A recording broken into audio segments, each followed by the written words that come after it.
Let's repeat the roll call because I just turned on the recording. Kay Peterson, chair, present. Steve Kruskal, member, present. Okay, so we'll begin with any citizen comments, if there are any. It's also fine if you're here to comment on a particular situation that you wait until that item on the agenda, whatever you'd prefer.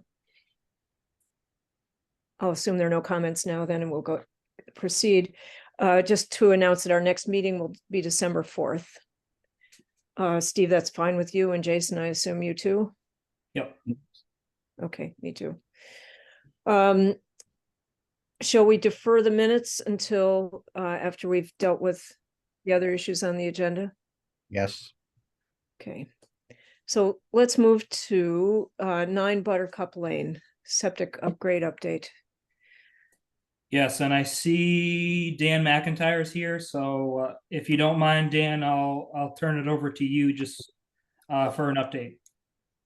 Sure. For the record, Dan McIntyre of McIntyre Engineering. We've been recently retained by the owner of 9 Buttercup to design a replacement septic system. So we've got the site surveyed and the wetlands all delineated, and we have soil testing scheduled for this Wednesday. We're looking at a couple of different areas, one in the backyard, and then based on a conversation with the homeowner today, we're also looking at investigating the front yard in an effort to find a location that might be a little more conducive with respect to the wetlands and floodplain in the backyard. So we expect that after the soil testing on Wednesday, we should have a design ready probably within 6 to 8 weeks after that, and be in a position to install a new septic system in the spring after we get the permitting all done this winter. And somebody will continue to pump the system regularly, is that it? This is the system that's being pumped. I guess if needed, it doesn't, I don't believe it's a present concern, but certainly if an issue should arise, the homeowner should have it pumped if needed. Yes, we talked about that. It's kind of on an as needed basis. But so that's good, Dan. So we are still on for soil testing on Wednesday, and we're progressing right along here. So that's certainly good news. What we've done with 9 Buttercup thus far is we've kind of just done it month to month. So if it's okay with the board, I guess we'll do the same thing in December. Just see what the latest is, but it's good news that it's moving right along. Yeah, we're moving forward with it. So awesome. That's great news. Thank you. Thanks, Dan. See you Wednesday. Thank you for joining us.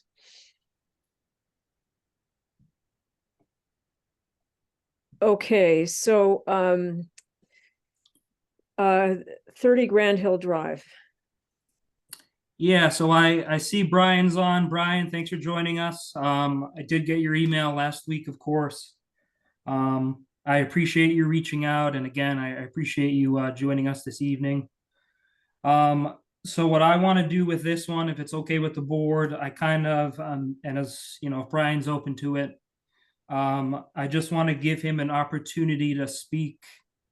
I don't know that we're actually going to deliberate on anything or make any kind of decisions, but I want to, at least give Brian the opportunity to say what he has to say, and we can go from there. So, Brian, I will turn this over to you.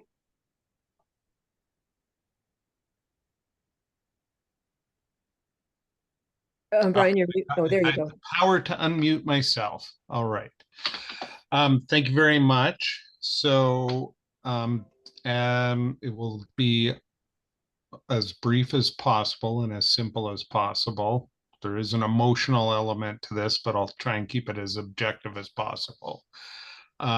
We purchased this house on 30 Grand Hill in July, or we moved in July of 2020. And we had the septic pumped once prior to the issue happening. And what we feel like the issue is that in October of last year, our septic ended up backing up. Well, my wife and I were not at home, but my kids were at home, and through the first floor toilet and flooded our first floor bathroom, laundry room, and leaked into the basement. So we got an emergency septic. Well, first we called a plumber, then we got an emergency septic pump from Rodenheiser, and then engaged Rodenheiser to determine what the problem exactly was. And they found that contrary to what the Title V inspection and compliance report from 2018 said, and that was in that compliance report that the distribution box needed to be replaced. The distribution box was not replaced. Instead, there was a pipe connection made from the septic tank to an old cesspool or cesspit, completely bypassing the distribution box that went to what is a perfectly functioning septic field with 6 outlets. So we were not aware of that, because in the compliance report, that is what Scott Septic said they had done and what the Dover Health Department had signed off as having been done. So that is contrary to what actually did happen. And we did receive, beyond the pictures that we took during Rodenheiser's excavation, we did receive a response from Scott Septic's insurance company, basically saying that they made a pipe-to-pipe connection instead of doing what was actually called for in the Title V inspection and signed off on in the compliance report. So we're bearing the cost of this. So in addition to the cleanup inside of our home, we had to pay Rodenheiser a big chunk of money to remedy the situation, which is now functioning fine. So we are looking to make this right for us, and also call out the fact that it wasn't done in the first place, and we don't want that to happen to anybody else in Dover, and we wouldn't want the consequences of something going wrong in our house to have bled over to our neighbors at all.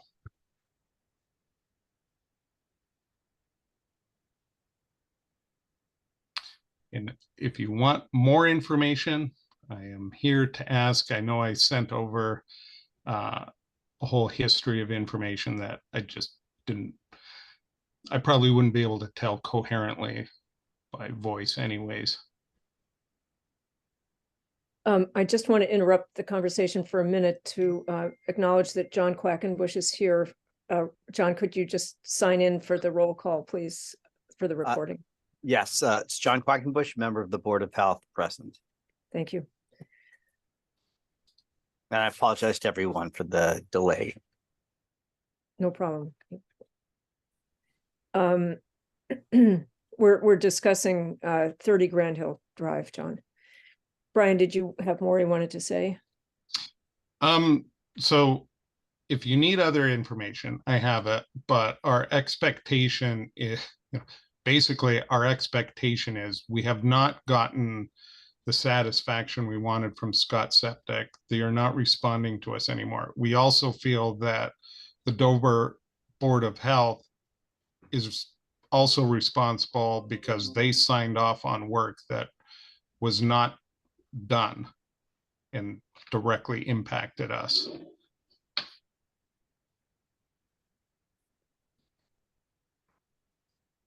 Specifically that you say the Board of Health signed off on the Compliance report.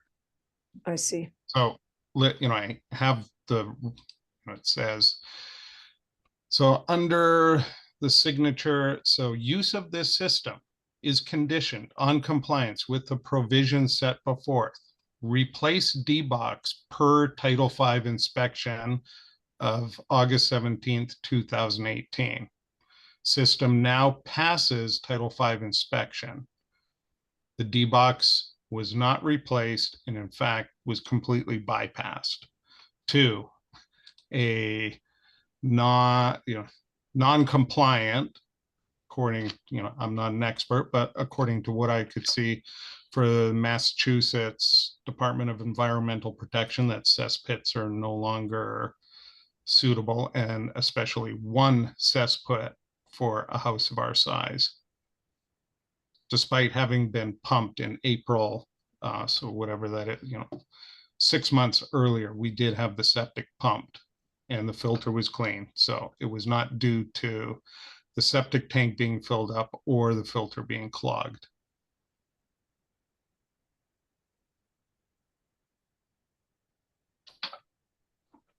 So if it hadn't happened in October, it would have happened eventually. Jason, do you have any comments to make at this time? I don't, this, just so you know, Brian, this happened before I got here, so it's not anything, I'm in the loop on what happened, but I can't really speak to any of it all that much. Yeah, I understand that you joined Last year.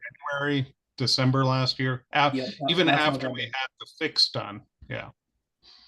Yeah, so I don't know if there's anything we'll be able to figure out tonight, but I'd be happy to continue the conversation with you Yeah. Offline if you're open to it.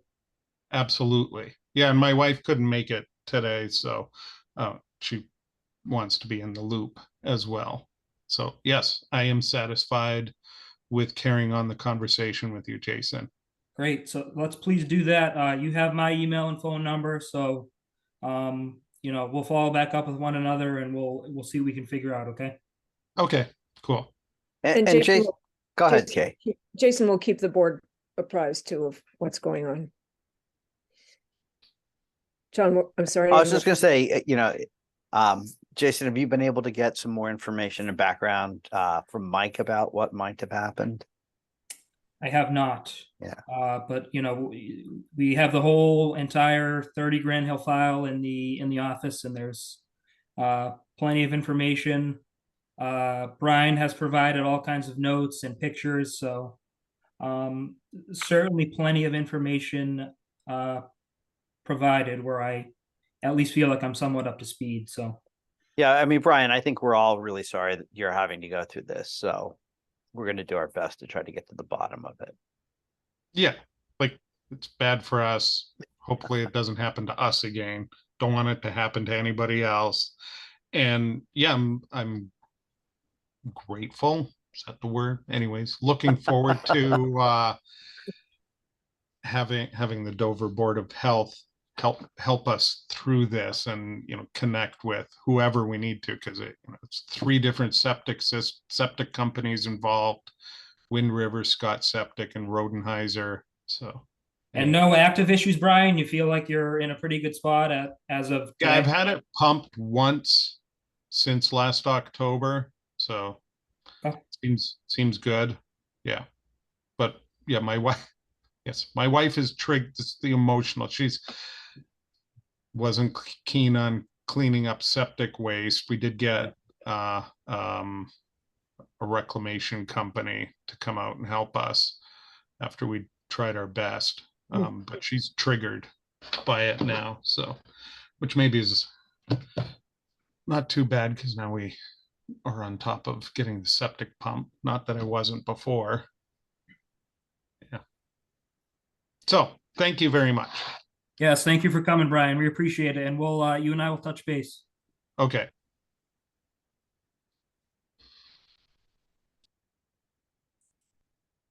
Anything else on Okay. 30 Grand Hill? You guys okay to move on?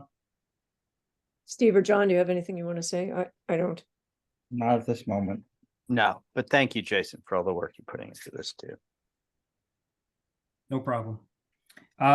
Yeah, so next item here, if I may, Um, 8 Greystone septic approval. This was something we spoke about at length at our last meeting.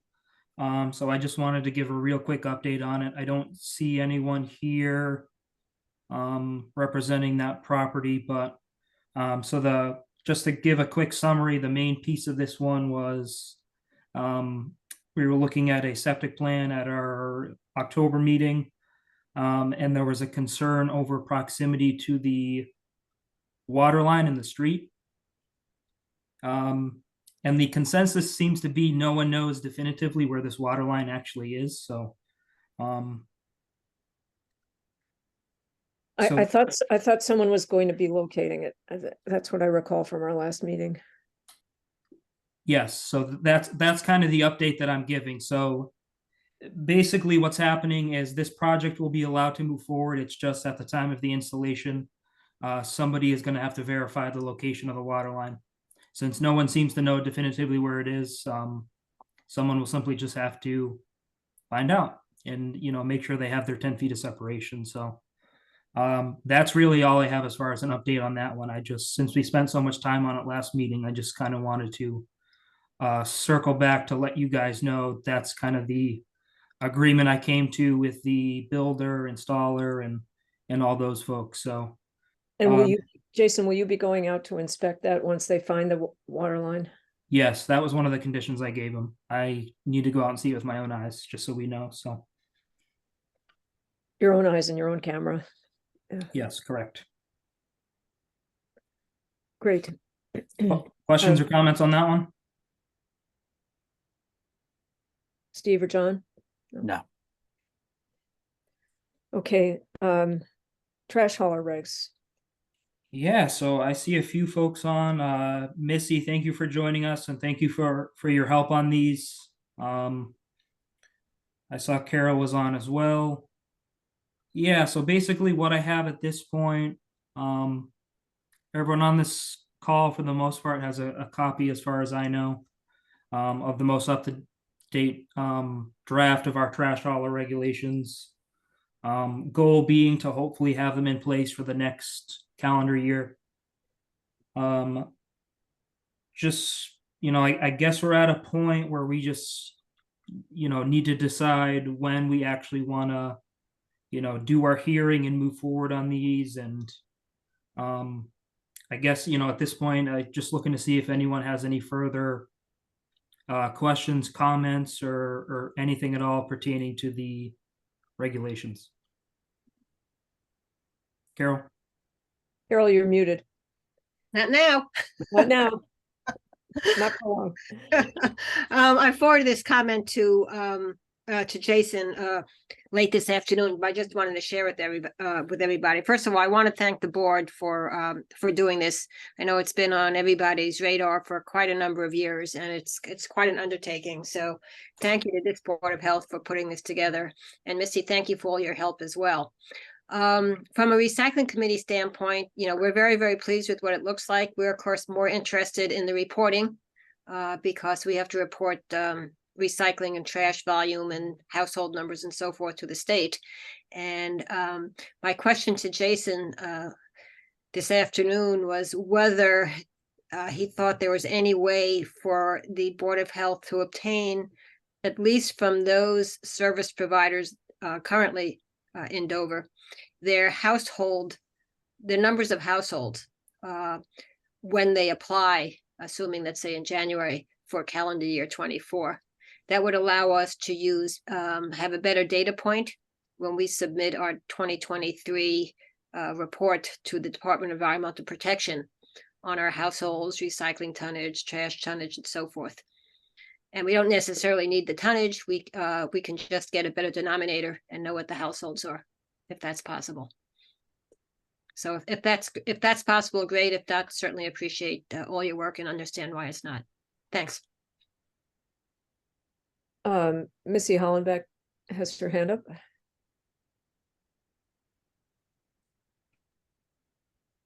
You're still muted. Sorry, my colleagues laugh at me. I do that all the time. My name is Missy Hollenbach, and I work for the Mass DEP. I'm what's called a MAC, Municipal Assistance Coordinator. And basically my job is to help my 43 communities in what we call my Southeast 2 district. Starts in kind of Dover, Sherborne, and goes all the way down to New Bedford. And so I'm really excited to have Dover initiate these regulations. As being a new MAC, I'm finding out how important the boards of health are, the departments of health within the trash regulation. So I applaud you all for doing this, and I didn't know the back history of doing this. There are a number of reasons why these are really good, and the more I research into the regulations and the laws, I'm really even more thrilled, is that it really it codifies your trash program. It really kind of helps regulate it and kind of allows you to get your arms around it a little bit more, from collecting data, like Carol had mentioned with the trash and recycling, but also to know who is out on the streets of Dover collecting trash. You know, who has big, large vehicles out there that might be, accidentally spilling their trash or recycling, or, having leaks or stuff on the road. It just gives you a better way to control what's in Dover. And the other thing that it does is that it provides the residents of Dover accessibility to everything, to recycling, and making it required that the haulers also have to provide recycling as well. So these are really exciting information. And then you can also, like I said, the data is very important to find out how many people are using private haulers, as opposed to possibly the center and with that kind of thing. So again, I thank you, and Jason was really great to work with on this, and the template that he's used is actually coming from the state level. So thank you.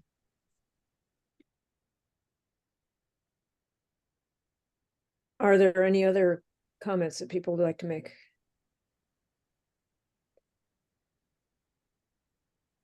I would just add that not only has Jason been helpful with this, but the recycling committee has been helpful getting us going on it and looking at our regulations. So thank you, Carol. I'll pass that on to the recycling committee. Thank you. Steve or John, do you have anything? Yeah, Steve. I would like to set up a date for a hearing prior to our next meeting, such that at our next meeting, we can approve the regulations before the calendar year begins, as requested by Carol, amongst others, in terms of when we should finish this task. So the hearing and our voting on the regulations have to be at two different meetings. Is that correct? No, it can be at the same meeting. So could we therefore have the hearing and the vote at our December meeting? Well, the Yeah, question- but I think what Steve is saying is so once the regulation goes into effect, or doesn't go in, once it's voted on and approved, it takes 30 days before it goes into effect. I see. So the idea would be if we don't do it until our December 4th meeting, it wouldn't be in place by the new year. Okay. So I think Steve is maybe just saying, if there's maybe the Monday prior or something along those lines where we at least have our 30 days so we can get it going. But I guess if we look at the calendar, yeah, so January 1st actually is a Monday, so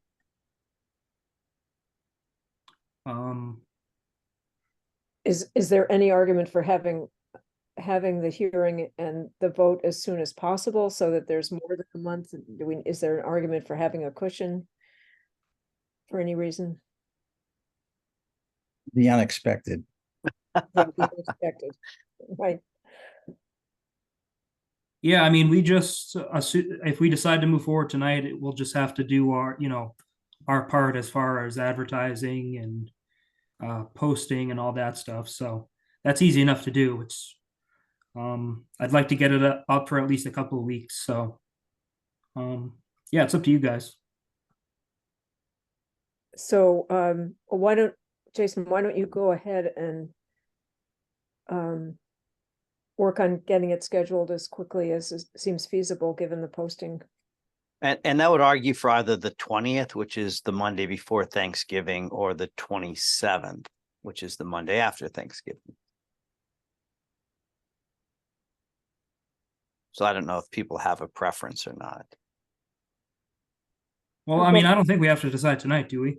We just obviously will need to get it figured out and make sure everything is posted. Yeah, that's true. But I guess, I don't know, is it 27th? Is everyone around? Yes, but maybe the 20th is easier. I don't know. Yeah, I was thinking the only reason I brought it up is I thought maybe the 20th would be easier because it might be before people go away. Some people are slow coming back in case they want to attend.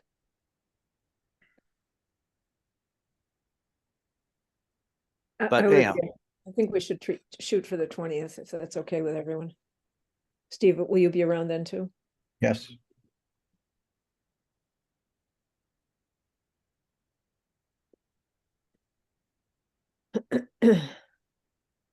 All right. So we'll work on that. All right. Yeah, great. Sounds like Anything a else plan. on that subject? And, you know, I like Carol's suggestion about getting reports, you know, reporting on how many customers and how much trash is being hauled would actually probably be very useful for planning.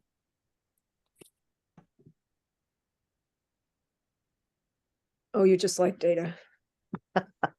Data's good to have. John, if you take a look at so we report in a quite a detailed spreadsheet in the every town report. So you can look at, so it's done by calendar year, but you can look at the 2022 town report and see the data at least from last year. I know. I mean, you do a great job of it as the recycling committee. So. Well, we've got DPW support now for that spreadsheet, which helps a lot. Yeah, and I have a friend at home who shows it to me every year. Oh, of course. She's the one that makes me sound literate in the text that goes along with the spreadsheet. All right. Anything else on this topic? Yeah, I just wanted to say one last time, I just wanted to give another big thank you to Missy because she really did all the legwork on this for the most part. I mean, she was a rock star in getting this up and running. So really appreciate all your help, Missy. It was awesome working with you, and thanks for getting us up and running with this. Thank you. Actually, back at you. You were really probably the fastest and most efficient I've ever worked with. So thank you. And Carol, your committee's awesome. I enjoy working with Dover a lot. Well, thanks for coming to our meeting and for your help. This will be great to have done. Okay. So shall we move on to the Charles River School pool? Yes, and I see Gabe, Zach, Laura. Thanks for joining us. So just thank you for having us. Real quick recap. So we haven't met with you folks. It's been almost 6 months since we last had you guys on a Board of Health meeting. June 26th. There you go. So almost 6 months. So just real quick. So we met to discuss your pool. Last time we did get together. We had some things we had to work out prior to your camp season.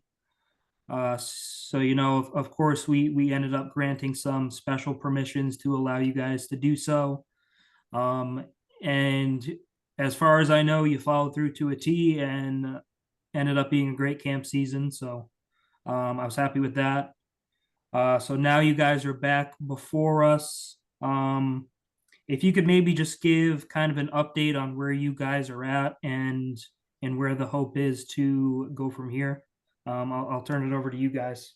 And can I just ask, could you do a very quick summary of what you did last summer to modify things to bring this facility into code or as close as possible? Absolutely. I'm Gabe Bernstein. I am the very proud head of school at Charles River School. The last time we met was June 26th. I actually hadn't started on the job yet. I moved to Dover and became a town resident on the 23rd. And I had a chance to meet with you about a week before I started here on July 3rd. And I just want to thank you for just the clarity with which you all have communicated with us on what we needed to do. And Jason in particular has been just very clear about what the issues were. And I just, that partnership has been really, really helpful to us. So thank you. There were 3 issues that came up on June 26th. The first was we needed to install a landline emergency phone at the pool, which we did. The second was around a decking. Now, one thing I've learned in this process is that many of the regulations for a pool like this are for in-ground pools, and we are the rare above ground pool for summer camp. And so we're trying to kind of fit in-ground regulations for an above ground pool. So we installed the phones. The second thing actually was around the cleanliness of the water and needing to install a main drain. In lieu of that, we tested the water each week, and the water came up clean. We're open to adding a main drain for next summer, should we get a variance to keep the pool open.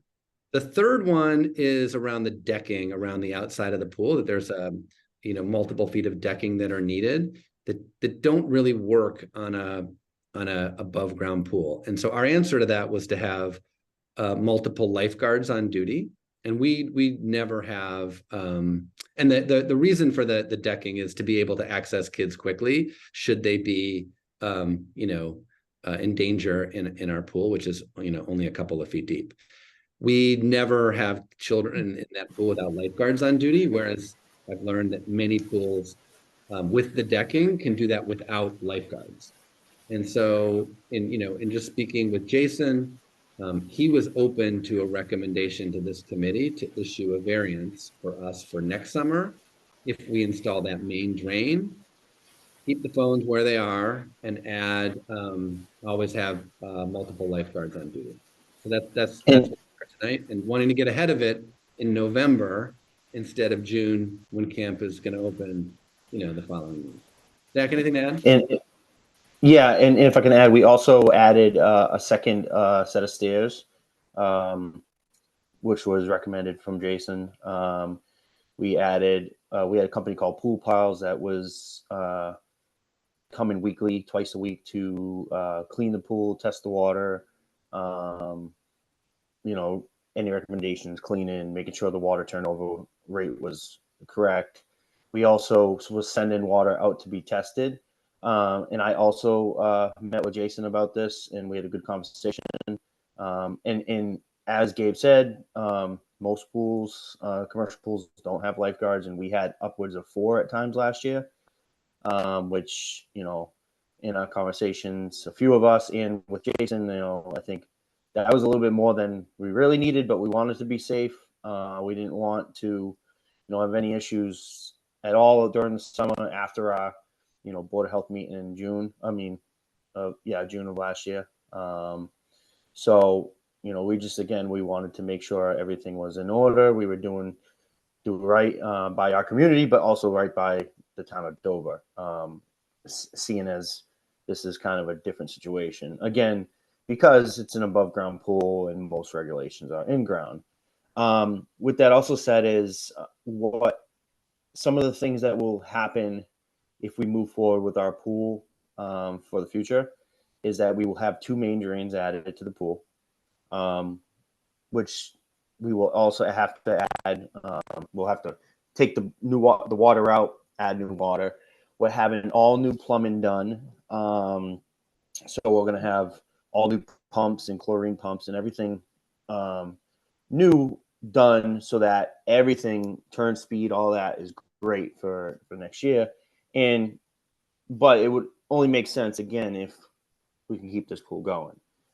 So part of the plan is to the main drains, add in new pumps, get the right turnover rate. The only issue at the end of the day, after all of the things that we've met with Jason over the last, I guess, 6-7 months, would be the decking around the pool, which again, in our conversations with Jason, myself and Gabe, would be really hard to remove that decking because there's also a wheelchair lift on the outside of the pool that would be, it would be hard to relocate because it's concreted into the ground and would really make for a difficult, I guess it would make it more difficult to operate the pool if we had to move that. And if we were to just get rid of the deck in itself, now we don't have coverage around the pool so that kids can't just jump in. Right now, there's the deck in plus a white fence above the pool and a lock on the deck.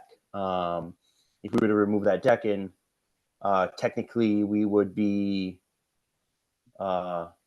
in cooperation of the letter of the law, but we would also now open ourselves up to, we would probably have to install fencing around the whole pool, which really isn't feasible. So I guess what we're trying to really do is, we want to get to the point where hopefully it can be approved, and the only issue really is the deck, which is kind of worded funny in the regulations anyways. The last two things I'd add are, as a school, the safety of children is the number one most important thing to us, right? We're in charge of other people's children, and we always want to make sure the kids are safe. And we certainly feel like with, multiple lifeguards on duty at all times, with the adding the second drain, that the water's going to be safe and kids are going to be safe in our very shallow pool. The other thing I didn't mention is that we also did some research. We had a firm, do a study of families who have been to our camp over the last few years and found that the pool actually is a really important component to families signing up for summer camp. And so there is our enrollment at camp, the pool's an important component to that. We are also looking at this pool like on a year-to-year basis, right? It's a 14-year-old pool, 15-year-old pool.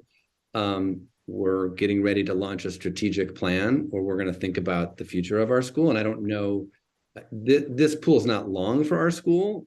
We're willing to put in, some resources to it to add that second drain to keep it going for another year and, take it year by year. We don't see this pool as being, long, 5 years into the future here. I don't know, Jason, anything that I didn't mention that we talked about in terms of your reflections on the safety of our pool? No, I mean, I think you guys pretty much covered it. I've had a few recent conversations with Zach. Gabe, you and I had a good conversation a few weeks back. I think one, and you guys asking for this variance for the 4 feet of walkway, I think one important thing to note is most commercial pools obviously are in-ground pools. You guys mentioned that. Most of them actually do not have lifeguards. They're not actually required to. The only requirement is you need to post signage saying no lifeguard on duty. Is that true? That's not true at summer camps though, for kids, right? Pretty sure commercial, yeah. No, it's summer camps are covered by the pool code, so that applies to everyone. I would assume that Swimming pools, not bathing beaches or anything like that. I just, in my experience, I've never encountered a summer camp that didn't have lifeguards at its pool. I mean, some do, but most don't. The only requirement is they have to post the signage. Now, it's up to the Board of Health's discretion. You could just say everyone needs to have a lifeguard. That's your prerogative, but technically it's not a requirement. So point is, providing 2 in lieu of this 4 feet of walkway, in my opinion, is more than sufficient coverage. I mean, from a rescue and safety standpoint, it'd be one of the most well-covered pools I've ever dealt with. Just my opinion. Now, the only thing I don't know when it comes to this variance, and Gabe, I believe I mentioned this to you when we spoke, I believe they do also need to be approved by the state. So there was a gentleman I recommended to you from Community Sanitation, which is the group that oversees swimming pools. Before we decide on anything definitively, it may be in your best interest to just maybe have a conversation with them and see what they think before we waste our time moving forward on anything. So there actually are requirements. So I haven't read through all the entirety of the requirements. I posted this in the chat. I think only Kay can probably see it. But from the Mass Department of Health, 105 CMR 430.000, swimming and other aquatics activities shall be supervised by one counselor for every 10 campers in the water or near the water. For every 25 campers or portion thereof, there shall be at least one lifeguard. So I think they're actually, I think Kay's right. There actually are regulations that require these for summer camps. And one point is this, our pool's so small, we don't ever have like even more than 10 kids in that pool at a time with the ratio of, 2 lifeguards. So yeah. Right. I mean, you need at least one for 25 or portion thereof. I'm sort of like Zach inclined to think that you should be able to have another variance.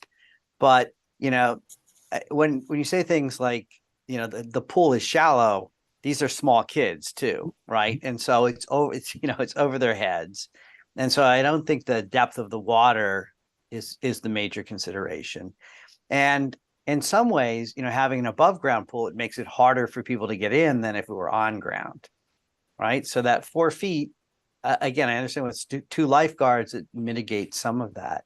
But, I really appreciate, Gabe, the fact that you're thinking about this longer term, because, I can see us giving you another temporary exemption. But at some point, it would be really nice to see you move toward having a pool that was fully compliant. Mm-hmm. And that's certainly something that we want to do. And we're going to do. Steve, do you have any thoughts? I've been following this with Jason, and it seems as though progression has gotten to the point where we should be granting a variance. And the only issue would be the numbering the lifeguards rather than just saying multiple. Though 2 probably is adequate, but I'd like to have a number delineated. Yeah, I agree fully. Yeah, we'd like to say 2 at all times. I'm very amenable to that. I think we can grant the variance, but I'm glad to hear you talking about a longer term solution to this. I think just from a practical perspective, having seen the pool, a site visit is so useful sometimes, but that apron around the edge of the pool is narrow enough that if there were only one lifeguard and there were an emergency at the opposite end of the pool from where that, even though it's a small pool, and there were kids sitting on that apron, it would be difficult for that lifeguard to get to a kid as quickly as I think might be the best. And so having one at each end of the pool or on each side, whatever, positioned opposite each other would be, I think, make for a very safe situation and make it reasonable for us to give you a variance. I believe that's what we did last year, and we even had a third on many times last year. So because again, we wanted to make sure we did right by everybody in town for allowing us to open with the variance. And so is the drain definitely happening? Because I think part of this hinges on that, because the idea with this whole variance would be this would be the one final thing that you have to rectify. You know what I mean? Yeah. So we're looking at, we're willing to look to spend that money should we get the variance. But obviously, like if we have this meeting and you say absolutely not, then we're not building a second drain. And are you Zach, would this still require water testing, regular water testing? with the second drain? Um, I'm sorry, not don't- Zach, Jason. sorry, I was gonna say, I'm pretty sure. Not unless we require it. Okay. And the turnover would be great enough with the new drain that it shouldn't be necessary. I Yeah, would think that's so. Yeah, not Cool, not that only the new sizing. drain, but also the new pumps. The new pumps that are gonna, because this whole thing is, it will be a whole overhaul. So we'd be having new pumps and filter system too. So I believe the new filter system would get it to a 6-hour turnover. Let me just look it up real quick. I believe it would be, yeah, a 6-hour turnover rate, which I think the requirement is, Jason, if I'm right, is it 8 hours right now? I believe so. That sounds. Yeah, so the new pump system is built to do a 6-hour turnover rate. So actually our water would be even, cleaner and better next year. So the whole thing is, again, is we wouldn't move forward with this unless we got the variance, just because it wouldn't make sense, to put that money into it. We'd want to schedule an inspection with Jason after we got it set up so that you could see it and, Mhm. stamp it. Do you have a contractor all lined up, and do you think that the equipment you'll need is available? Yes, I've already talked to our regular contractor about this, who put the research into, and he put a quote together for me. So it would probably be something that would be done in March or April, probably April-ish. Once it gets a little warmer, hopefully no more snow at that time. So we wouldn't do it right away. We would do it in probably April-ish, I would think. He may, because I have to drain the pool again if we do this. And then I would like to have Jason over after that. And technically, I think it's only one drain that's required, but because we're an above ground pool, with my contractor, he said it doesn't make sense to do one drain. You have to do two. So we're doing two. Yeah, I think you might be right. I think it's maybe 2 minimum. Something along those lines. Yeah, but anyway, I guess, if it's okay with the board, maybe we can move this forward and make it something a little bit more formal. You guys can put together a formal variance request and we can go from there. But by the sounds of all this, it doesn't sound like anyone here has any issue with it. It sounds like a good plan to me. So no issues as far as I'm concerned. So if they submit a formal variance request, then we would vote on this at our next meeting? Yeah, if that works for you guys. Is Yeah. that soon enough for you all? Do you have enough That's great. That's, feedback from us at this point to start to move ahead? yeah, we'll get that to you before Thanksgiving. And we really do appreciate, how well you worked with Jason last year to make sure everything was in order. No, we're We appreciate your time. grateful for your time and everything you're doing. Thank you. Thank you, guys. So Jason, should I call you maybe this week and try to? Is there a paperwork that I can come pick up and fill out? Honestly, this has never happened in the town of Dover, I would guess. So I'd probably have to find something to give you. I'd probably have to make something up to give you. But Well, I can certainly do that. Because we did have one variance this whole time. Besides last year, there was a variance probably past? 13 years ago for that wheelchair lift. When it was installed, they needed a variance for, I think, one summer or whatnot, or to move it. So that's what I found in my research. Gotcha. But maybe. Yeah, we can look I'll up find and something. try to- Okay. Yeah, just let me know, and then I can either come get it, or me and Gabe and the team at the school can put together what we need to and resubmit it over. Sounds like a plan. Thank you all for your Thank you, time. I guys. appreciate it. All right. Thanks for joining us very much. Um, And thanks for pulling up that section of the code so quickly, John. I appreciate you keeping me honest. I was getting my codes crossed, so I appreciate it. I've got my eye on you, Jason. There's not many times I can pass you, so, but thanks, everybody. Okay, thank you, everyone from the Charles River School. So we move on. I would propose that we defer talking about the public health nurse till after we've finished the topics that our guests are here for. Is that okay with everyone else? So let's then talk about 28 Yorkshire. Do you want to discuss the Legion? We jumped over that one. Oh, you're right. I jumped over that. Okay. Yes. the Yeah, I Legion. see Commander Fitzpatrick here. Appreciate you joining us. Just to give a quick update on this, and then I can turn it over to you, Commander, if you're interested in speaking. So since the last meeting, the Legion was issued a cease and desist order from the building commissioner for building and zoning issues. And they've since also stopped their temporary food operation simply because we did not renew it. Halloween was their last day.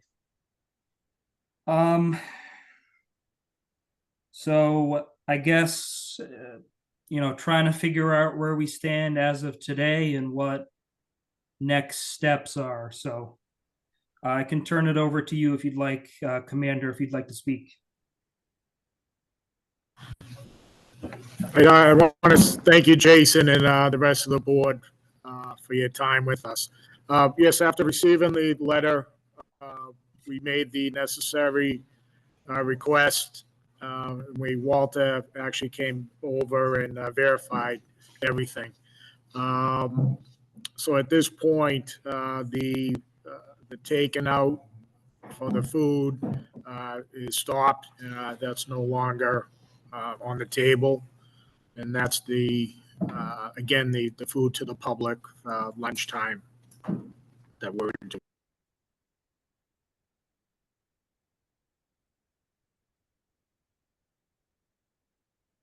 Commander Fitzpatrick, are you speaking? Because you're muted. There. That was it, just that we ceased that takeout, that lunch, the 11 to 1 that we were doing for the community. Yeah, we stopped that. And we complied with the requirements that Walter had, the building department attend to us. So we had did everything that they said. Are you doing any food preparation? Not at this time. We're still working on the kitchen that has been in here, but there's no food prep for the public.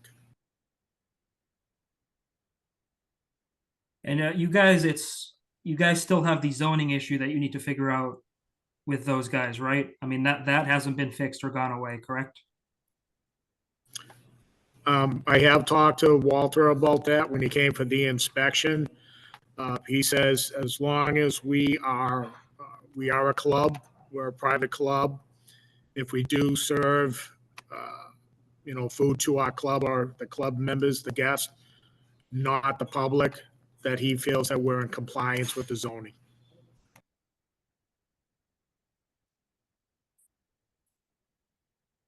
So what are your guys' plans from here? Because I saw you guys had the sign up front that said the restaurant was opening soon.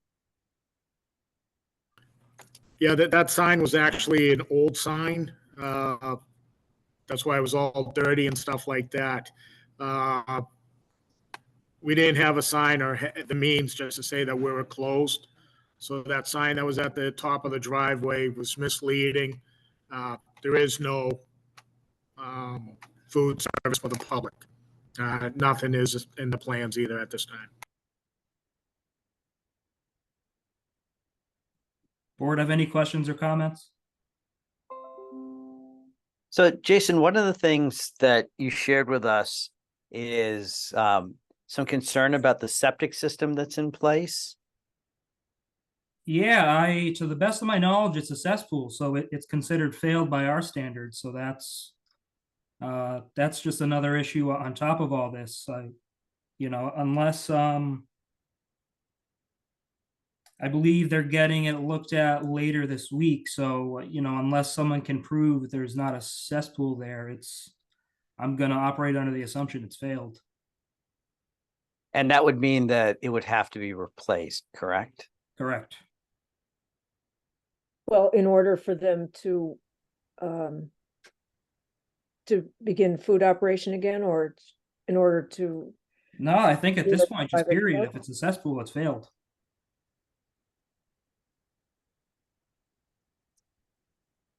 is that the same, is that the case with a private home, that if a private residence has a cesspool that we know of, it's failed and, Yeah, I mean, it's not something, we don't go actively searching and going door to door saying, hey, do you have a cesspool?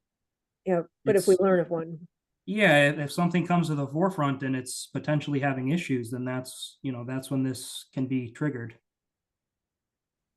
Right, so if someone Okay. else's septic system failed, they would have to replace it in the same way, right? Correct.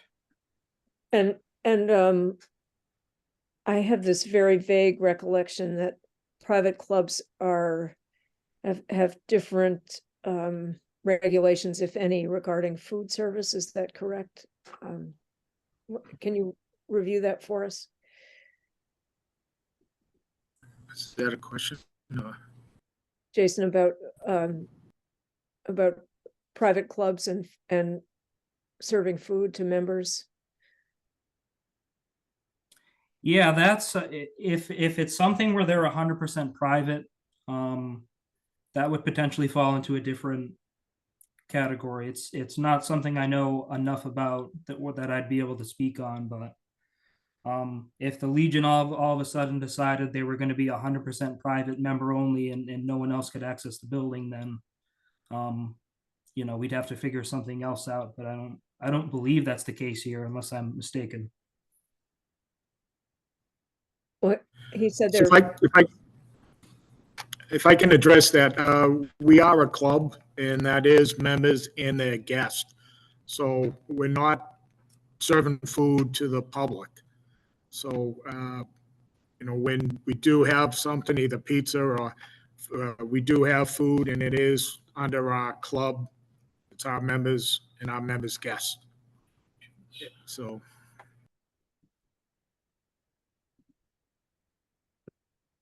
So Commander Fitzpatrick, I really appreciate the fact that you've, taken steps to comply with the regulations around food service.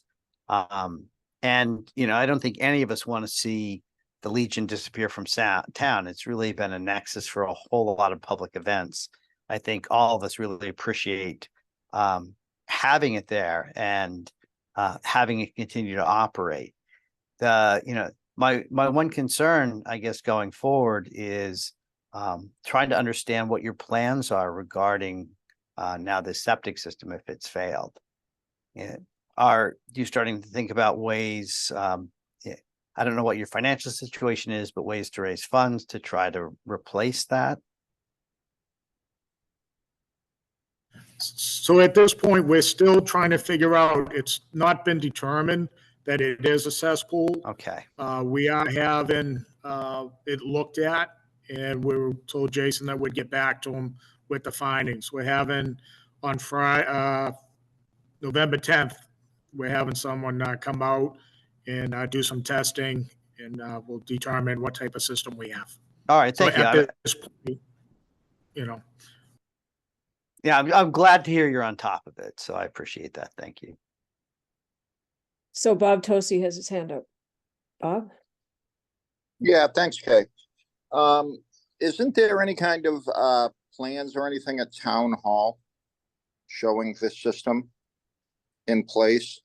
And if the cesspool, if it is a cesspool, which I don't believe it is, and is operating perfectly fine, like the town hall's two cesspools, why would you have to do anything to them? Jason, do you want to respond to that? The plan, first the question about, isn't there a plan in the files? So, Yeah, there's no formal plan. It's just a sketch on a piece of paper. And in fairness, not the plan, but this sketch does show a tank out to 2 leaching pits. But I've in discussing with a few people, I've been led to believe what it likely could be is a cesspool out to 2 leaching pits, which, you know, still a cesspool because it's, you know, it's a porous circular, you know, thing that's not really doing what it's intended to do. And part 2 of that was, and Commander Fitzpatrick, you may be able to speak to this, but I know you guys got it pumped recently, and it sounds like it was potentially over full or not. Just it seemed like something wasn't right as part of this pumping. Is that anything you're aware of? So actually, no, Jason, I gave you the piece of paper, the picture that showed that the town water, all the runoff flooded, not only our parking lot, our backyard, but it also flooded our basement. And that's all water that was diverted by the town. And that is what seeped in. There wasn't any failure on our septic. There hasn't been.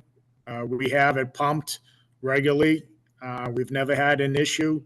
So the only issue of it that you say is that's a failure is because of what happened regarding the takeout service, bringing into attention the septic. And, you know, you're saying that it could be a cesspool, which we still don't know if it is or not. But prior to that, we've never had any issues. It's always been working properly. We never had any backup or anything. So, if anything, it was the town's water that overflowed the pits and the tank. and when was that happened, Commander Fitzpatrick? In the recent months? August. A month ago, wasn't it? It was August 8th. We had it pumped out by Scott's, and that was in June, and it was perfect. There was no issues.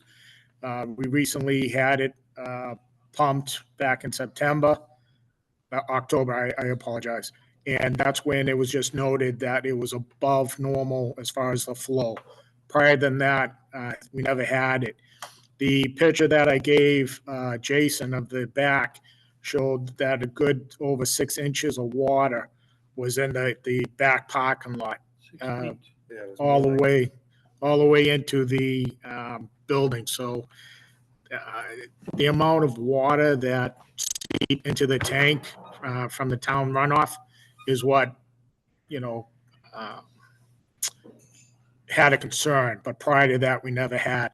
So we'll know more Friday when they do the check on what we.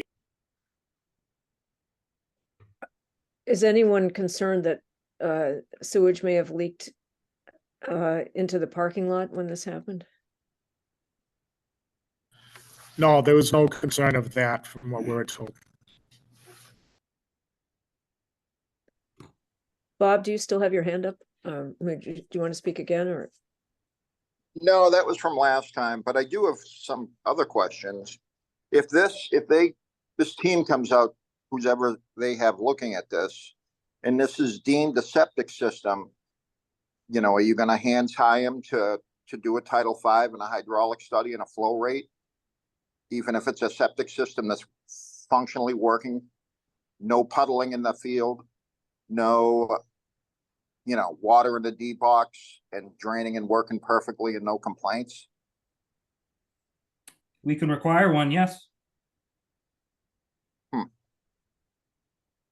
Interesting. Okay. Oh, there you go. This is Craig Rafter. I know a little bit about septic systems and I know a little bit about the Legion. But I can tell you this, prior to the town paving the railroad tracks, over the railroad tracks, there was a drain. Bobby, please interrupt me if I'm mistaken. There was a drain by the railroad tracks somewhere in the vicinity of where, let's say, the Dunkin' Donuts is. that was paved over. Now when it rains, if you think of like a V, with the bottom of the V, the railroad tracks are there. The water comes in there. In the past, the water would go down. The tracks are sit on top of 1.5-inch stone and then 3/4-inch stone, but I don't have to go into all that. And the water would drain. But now what happens? And there's videos. Tommy McGill has, movies on the friggin' thing. The water gets built up and it comes flying in towards our tent, down and across the top of the septic system. So, as most of you know, or if you've been in town for a long time, this area is essentially a gravel pit, but the water table rises up inappropriately because the water from that area, from the town hall all the way back, if you look at it, just look at it, is coming in even as far as the school, the Charles River School. The water comes in, it comes pouring down. The town on 2 or 3 times has tried to divert some of that water to get it to run closer to the library. The Legion is not the problem. The septic isn't a problem. They don't have a problem. They've been running this thing since 1956. We didn't even have zoning maps for where commercial places were until 1981. I think maybe just take a look at this and give the Legion a chance. That's it. Well, yeah, and since the library renovations, all that drainage from the library does go to the field behind the Legion, as well as the railroad tracks. Basically, all the town's stormwater gets dumped on the Legion. And I believe when you put in a septic system, that's going to obviously affect the soil samples and the hydraulic study. I mean, it's just years of built up silt in the backfield. And I think the town's responsible for a lot of that.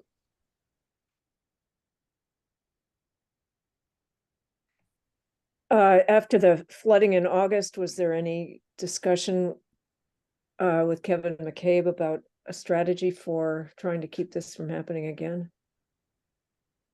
Is anyone aware? Yes, we did do some drainage work. If you were looking at the Legion from Dedham Street to the right hand side of the building to the drive, but you're still getting all the drainage from the library that was built well after the Legion, and all the water that's been diverted from the town paving between the Dunkin' Donuts and the railroad tracks, that all gets dumped in the back Legion parking lot.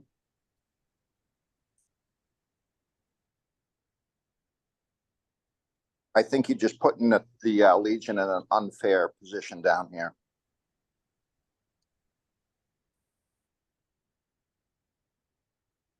I mean, they came to us with the food service request. It's not like we just went after these guys.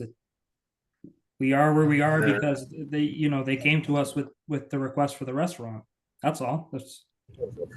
So, Jason, it wasn't a, we still had a food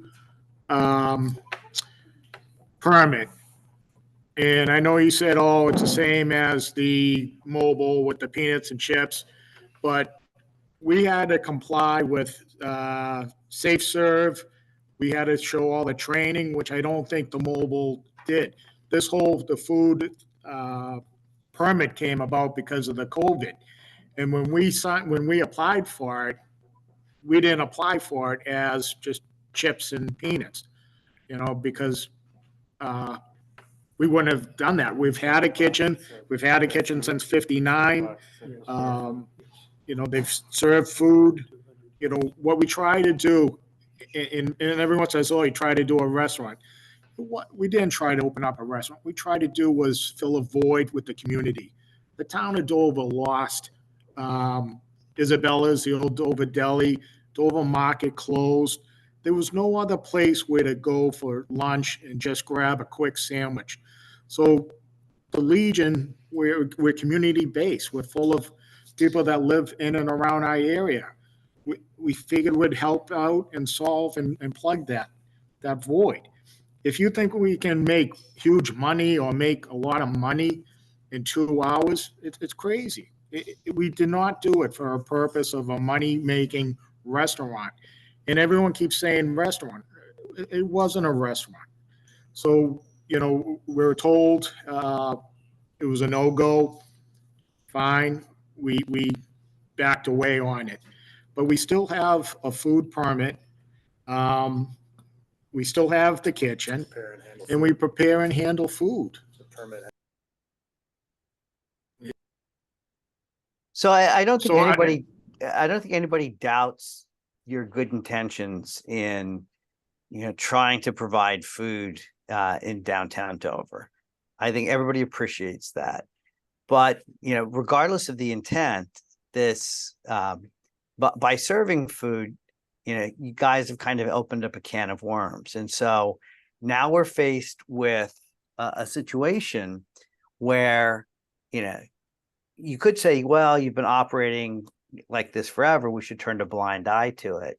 But then we also have to operate in a way in which we treat everyone in town equally and fairly. And so, if we're able to say, well, you can continue operating with a cesspool, even though we know it fails Title V, the next town resident who shows up and makes the same argument, even though they're very different from the Legion, it would be hard for us to say, well, no, we didn't hold the Legion to that standard, even though they failed Title V, but now we're going to hold you to that standard. So, I want you to try to understand our perspective too, that, we're not coming after you, we're not trying to find problems, but we can't necessarily turn a blind eye to them either. Well, I don't believe that statement to be accurate. I can count 4 or 5 cesspools right in Dover Center, including the town of Dover. I mean, come on. The town hall doesn't serve food. They have a kitchen, and they have historically served food in the past. So Bobby, are you lodging a complaint right now against the town for having a cesspool? Yes. Duly noted. So I would say when we become aware of a cesspool, then we need to look into it. And I'm not aware I was not aware before this moment that the town has cesspools that it's actively using. Yep, I'm gonna file that complaint as a taxpayer. Yes.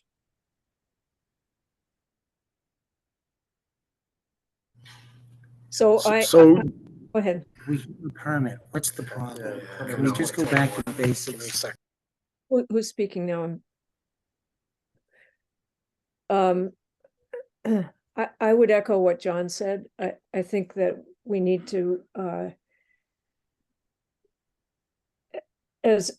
we have great appreciation for what the Legion offers for the community, but that's not a reason to ignore public health regulations and the need for dealing with wastewater in the safest way we can imagine doing it and in compliance with Title V.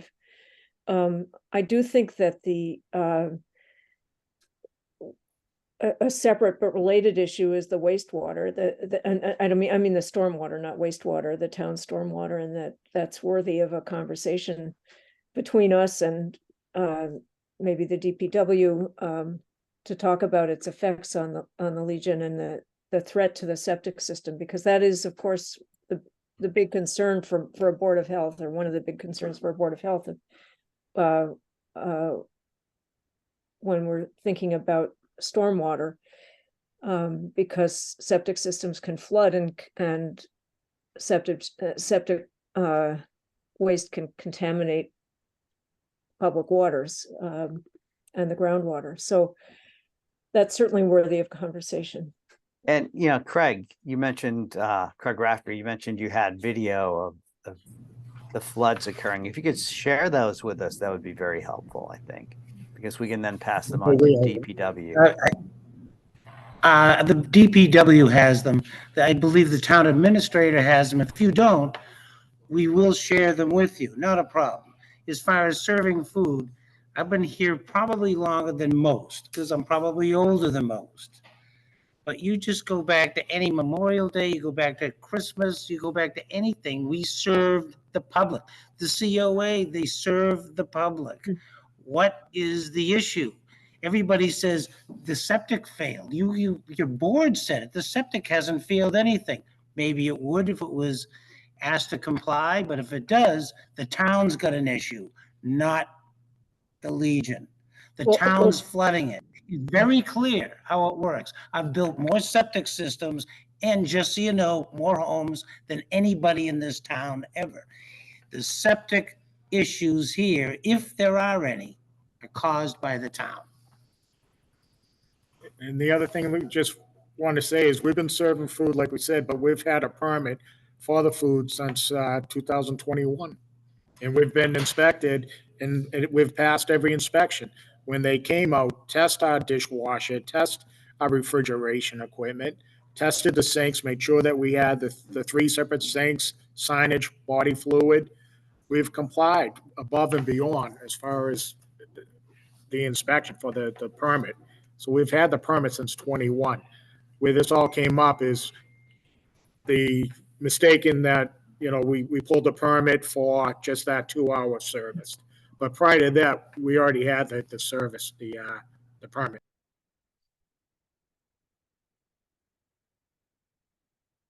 All right, are there any other comments?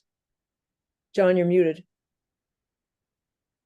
I apologize for that. I just wanted to say, we have to make sure we don't conflate 2 separate things, right? One is the food service and the food permit. And the other is, if there is a cesspool, my understanding is that based on state regulations, that does fail Title V, right? And that has, that determination is going to have nothing to do with, the food and vice versa. Although having a failed septic system may prevent you from being able to serve food. Paul Saulnier. Hi, sorry, I got on late and I probably missed some of the conversation, I'm sure, but I agree with John. Since there are 2 separate issues, and the septic system is a cesspool, which fails a Title V inspection if you go to sell, but in the meantime, nobody's running around and making people replace cesspools.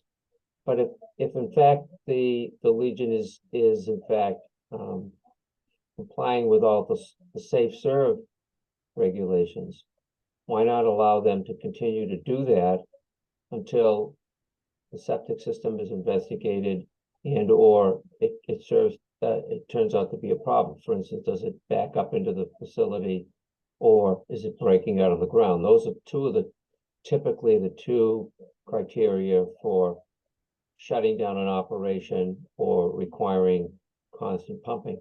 So I'm just wondering why you can't allow the Legion to continue to serve lunches the way they do with all their approvals while you investigate the issue with the septic system. And by the way, I'm a civil engineer, and they called me when Jason first said that they needed a grease trap and they wanted me to design it, but obviously it's gone beyond that at this point. So that's why I'm here.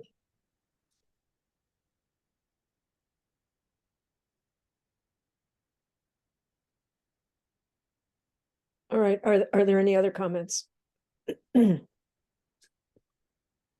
understanding is that there's no question that we're deliberating today. We're just hearing people's comments.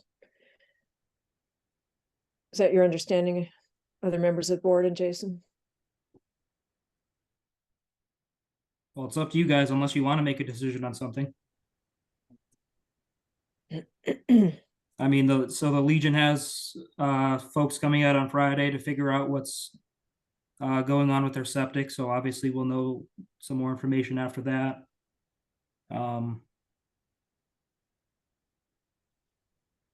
As far as the food goes, I don't know how the board feels on this, but I think we found out some information last meeting that we didn't totally agree with, or were kind of caught off guard with.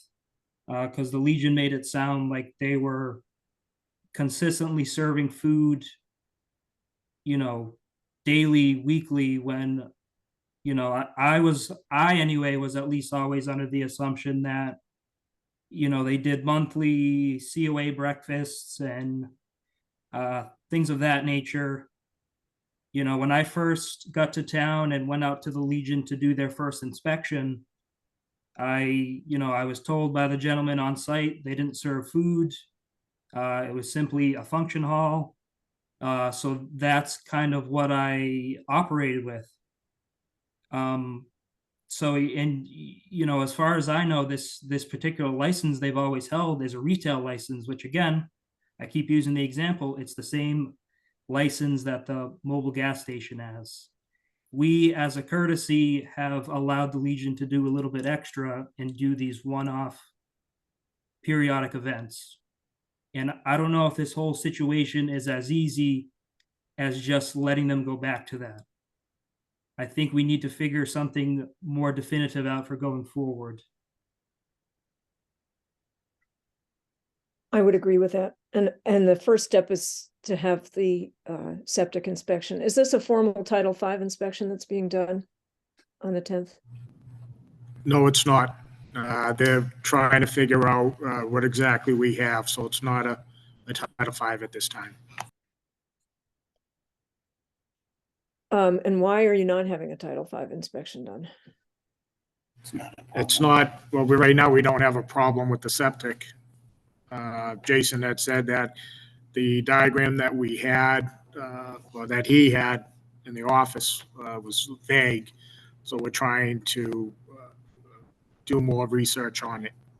So I was just reading the draft of the minutes from the last meeting that you attended, and it was pretty clear to me after that meeting, and again by reading the minutes, that the agreement was that you were going to have a Title V inspection done.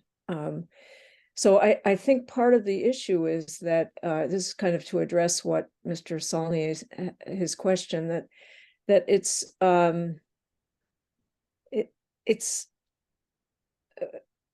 not always clear what's going to happen next after we've developed one understanding about what you're going to be doing. It's hard to I mean, it feels as if it's hard to predict how you're going to respond to a request that we make. And that makes it harder for us to feel as if we can just grant you some sort of temporary permission to do something because we're not clear where that's going to go. So I think I guess one question for the board is, are we still on board about having a Title V inspection done of this? If I can just add that before you guys talk about that, we did talk about three things. A Title V, you wanted an engineer report done, and the grease trap. I brought over to Jason a copy of the paperwork that he asked for. As far as the engineer looking at the system, that's why the first steps are having the person come out. We made that appointment right away, and we're working with the septic system company who's coming out. Now, after all that is done, then we're going to have a septic 5 if it comes to that. But I don't want to make it seem that we're saying one thing and not doing the other. It's just the opposite. We are doing exactly what we said, so I'm a little taken back if that's what you're applying, that you weren't sure if there's going to be conditions and that the Legion didn't follow through with it, because we actually did. And in fact, I followed up with Jason with an email telling him, where we started and keeping him informed. So maybe I'm mistaken. I thought we agreed that you were going to have a Title V inspection done. But that's what I recall, and I believe that's in the minutes of our meeting. I believe that's correct, Kay. Yep. But again, we just, the steps, we did the grease step, we're having the engineer, and like, how do we know where to go for as far as this, Title V until like we say, the people are You- coming out to check on it? Do you want the names of some Title V inspectors? We have those available. Man, we have that. We're using Scott. Scott's coming out on, Friday. She's the one that's gonna be doing the test, and then, like I did before, I'll be sharing it with, Jason and the board, the findings. We are moving ahead. It's not like we are ignoring you or anything like that. We are moving right ahead. And as soon as Friday comes, on the 10th, I'll be giving you guys the update of what we.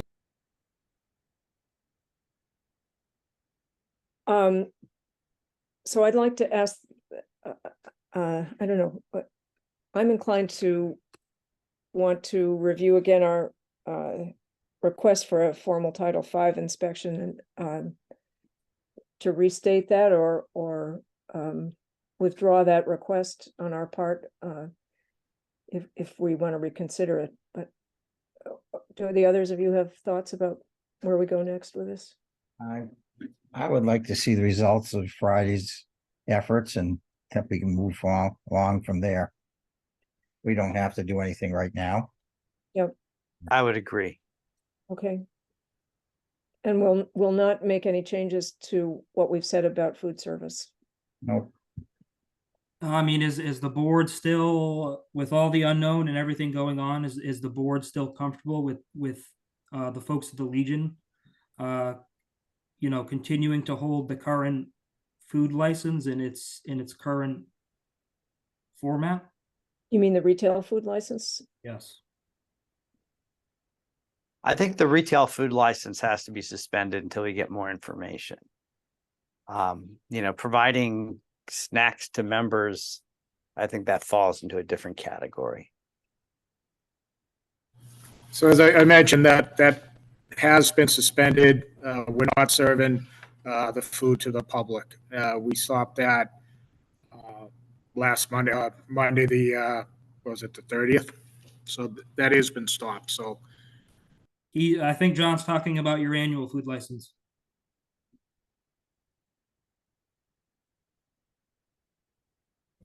So what happened that would put that one in jeopardy? Because What's changed? what has changed from that regular license that we've had? The only thing they did was apply for a permit for the 2 hours of serving food to the public. We took that back. That's no longer. We're still using the same license that we had, serving food to our members.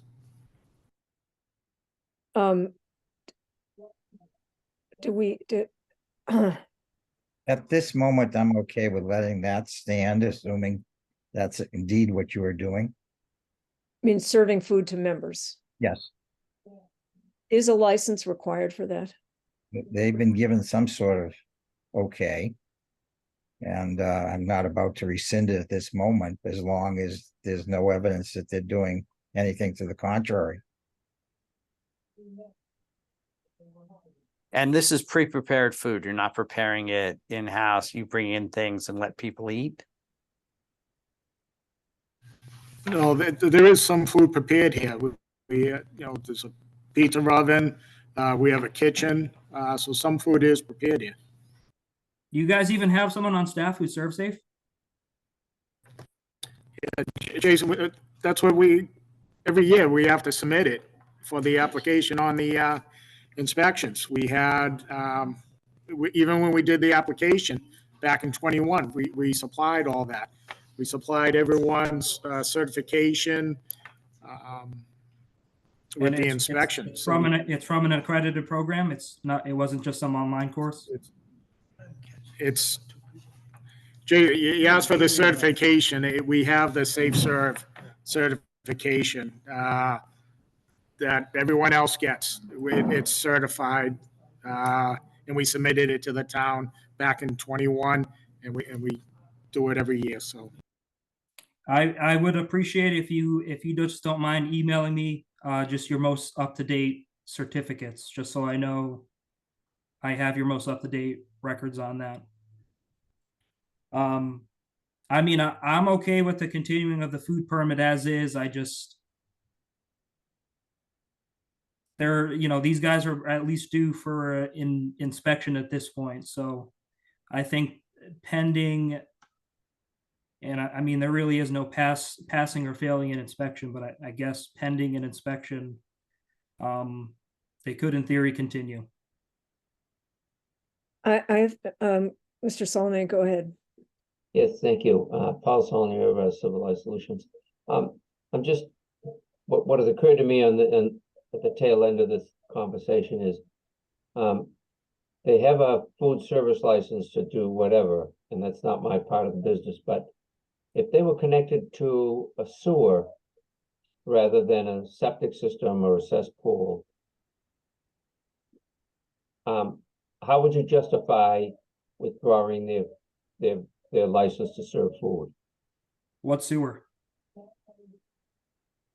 Sorry? What sewer system are you referring to? No, I said if the case were that this facility were on a sewer system, not a septic system, which was in compliance with Title V or not in compliance with Title V, how would you justify tonight withdrawing their food license since they have all their permits and apparently are in compliance with that?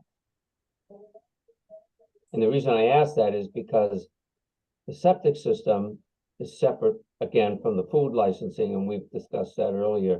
And there's been no determination that that septic system has failed, other than the fact that apparently it's a cesspool.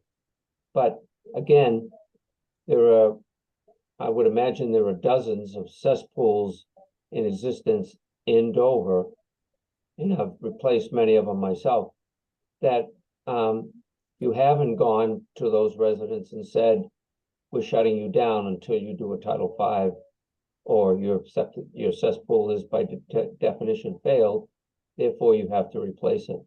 So I'm just wondering how you're applying with that kind of logic to the American Legion and saying you can no longer serve food because your cesspool or septic system may not be functioning in a way that protects the environment or the public.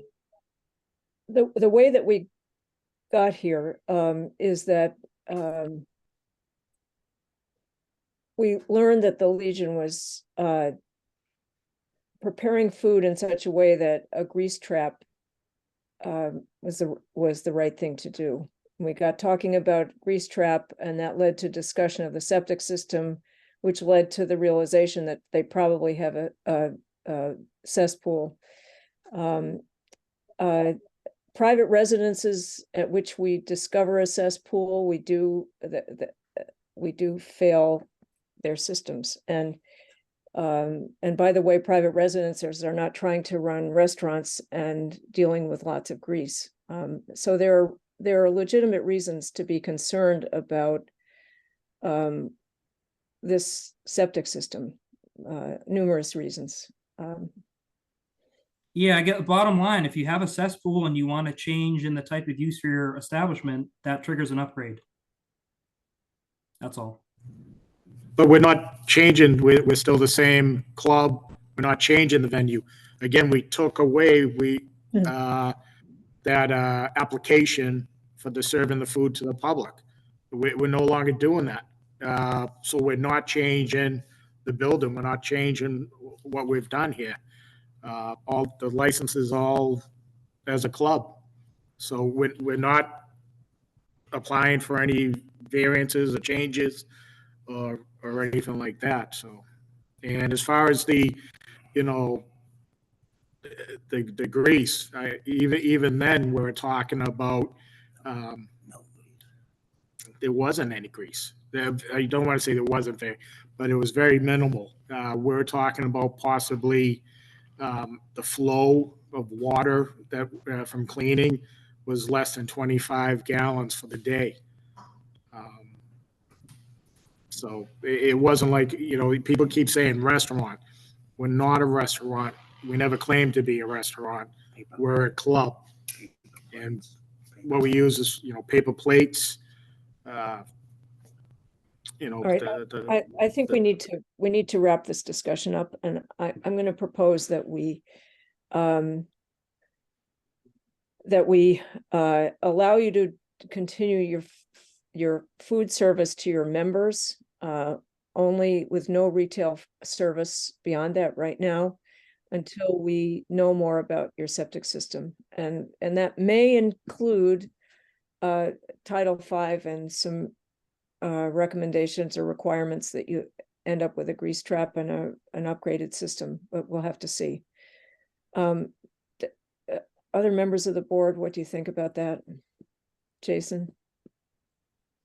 I mean, I'd be happy to extend the temporary food service for members until we have more information. You mean for No. food service for their No, no. members? That's not temporary. That has been in place for years. We're not gonna amend that in any way, assuming it is what it is said to be. But currently, we're not taking any further action until we hear about the results from Friday. Which means that the temporary food license for serving more than just to members is suspended. Yes. Okay. It- Do we want Folks, to have? again, we took that off the table, so we're not even looking for it. So like, you know, you say that it's suspended, we're not even, it's been withdrawn. It's over, it's done with. So, just wanted that for the record. All right, thank you. Okay, do we want to vote on that? I mean, do we want an inspection before they move forward with any kind of food? We should have an inspection that's done on the usual basis that an inspection would be scheduled. If they're due for one, then there should be an inspection made. Well, I mean, there's an inspection scheduled for Friday. I think that should go forward, and then we should meet to reevaluate.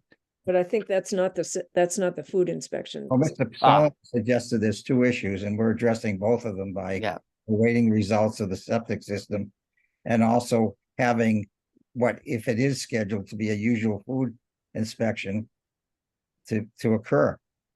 Well, so when I got here, I did it in January, and I had assigned them basically a once per year inspection based on the risk level. Because at the time, I said a few minutes ago, I was told they didn't serve any food and were only a function hall. So, you know, I made it so it was only once a year. So if they are indeed operating as they say they've been operating, they should at least be done twice per year. So they are technically due. And I've really never had an opportunity to go through the entire building. So, you know, obviously it'll need to be fully food code compliant in order for them to continue with things, you know, how they were before. So. And I just want to be clear about how the way they were before means serving food to members and their guests. That's what we're talking about.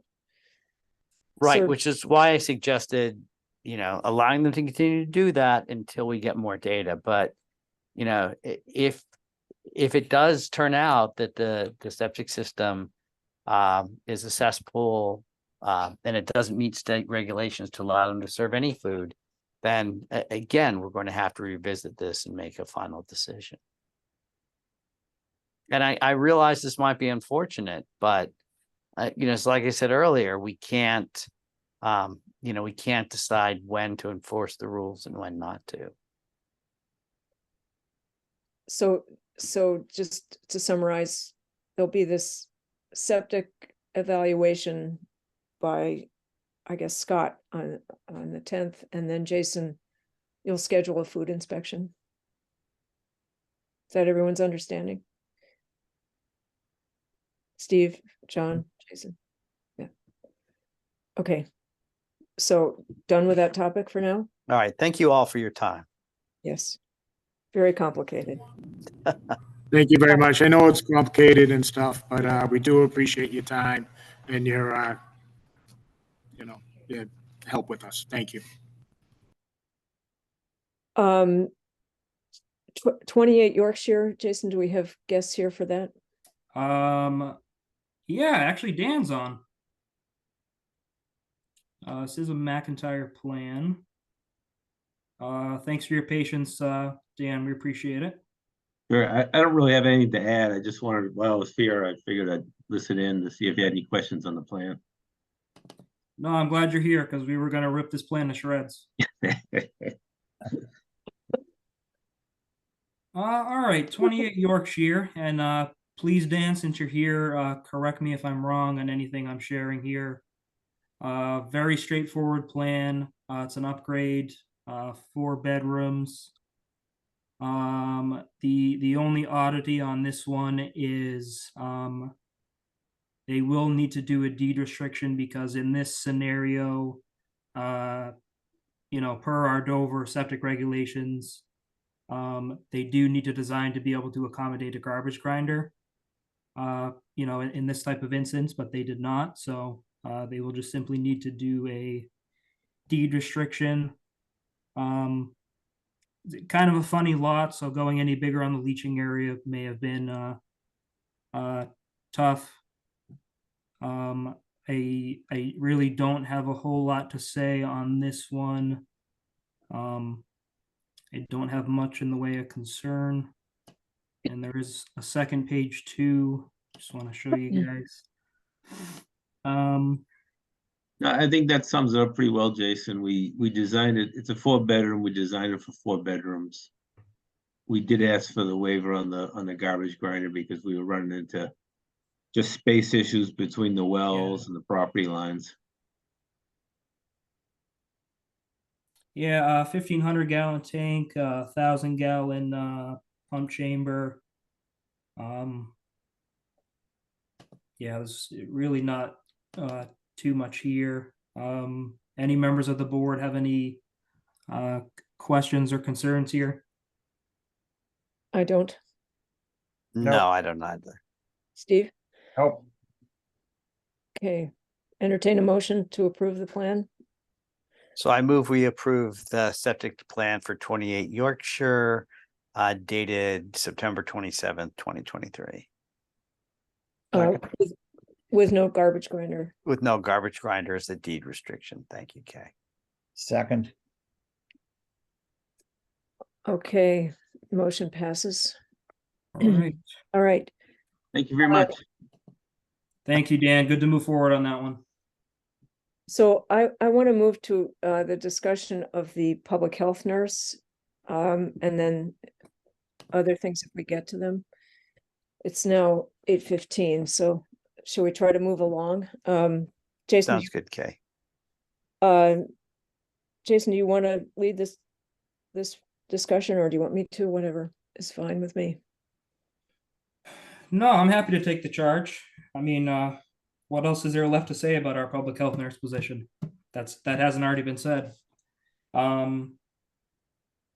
on a serious note, I think we need to just figure out definitively what we want to do in terms of, do we want to share this, or do we want a Dover only position?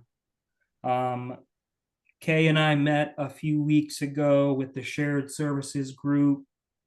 You know, us, shared services group being us, Medfield, Needham and Sherborne, and discuss this topic. And if I'm correct, Kay, it's, you know, we kind of walked away from that meeting feeling pretty good about, you know, the idea of actually sharing the position. We would have to put together an MOU, which is like a, you know, a mutual aid agreement between us and Sherborne. No, actually between us and the shared services program, because they would be supporting Sherborne's portion of the position, though not ours. Yeah, and so if my understanding is correct, we would basically split the position 50-50 with Sherborne. 25-15. We'd have 25 hours, they'd have 15. Okay, so 25 hours for us, 15 for Sherborne. And then we would simply just bill the shared services to cover Sherborne's portion. Is that That's accurate, right. Kay? Yeah, the position would be housed in Dover. administratively, and then Dover would invoice the shared services program for the 15 hours a week for that nurse. And the people from the shared services program agreed that the shared services program would only call on that nurse in the Sherburne portion of the hours if there was an emergency that required the nurse to be somewhere else, let's say, in Medfield or whatever, but that they would not be able to tap into the Dover 25 hours a week in the case of an emergency. So we would have exclusive control over those 25 hours. Sherburne would not have exclusive control over its 15 hours, but almost always would. And is the plan to have this, oh, I'm sorry, Steve, go ahead, please. Oh, go ahead. I was just going to wonder if there was a time limit for the MOU shared services agreement, so that we might be able to think in the future about having a full-time nurse. Yes, I'm pretty sure that we can say with confidence that it will be, there'll be grant funding for at least 3 years from the shared services program, likely longer, because I think there's a big commitment at the DPH to shared services, that they are trying to do whatever they can to promote them.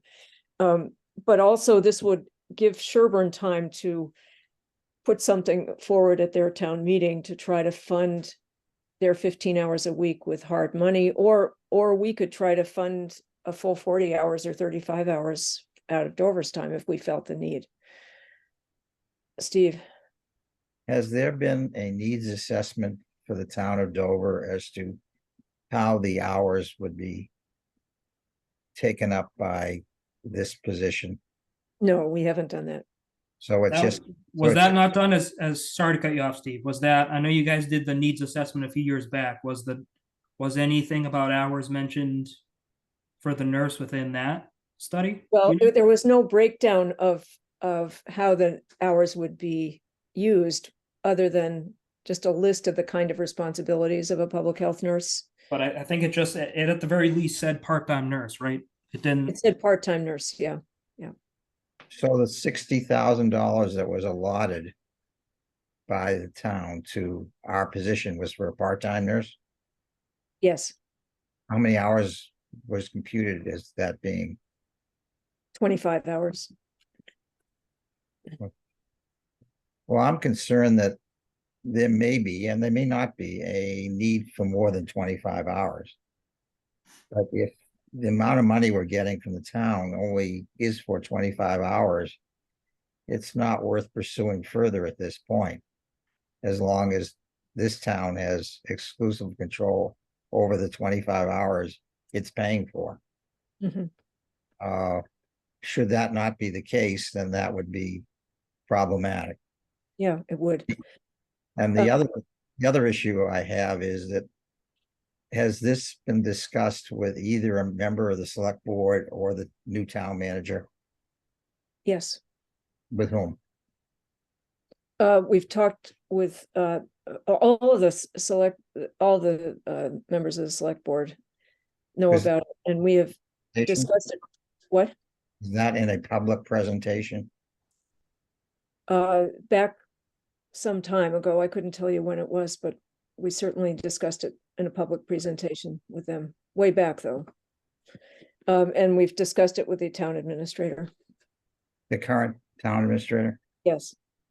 Okay, and they didn't have any concerns about moving forward?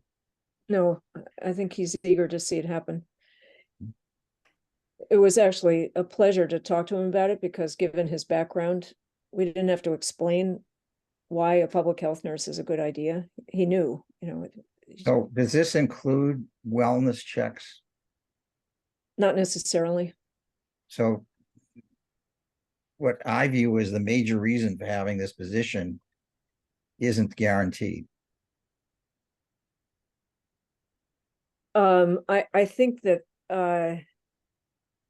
you could say that nothing is guaranteed. We haven't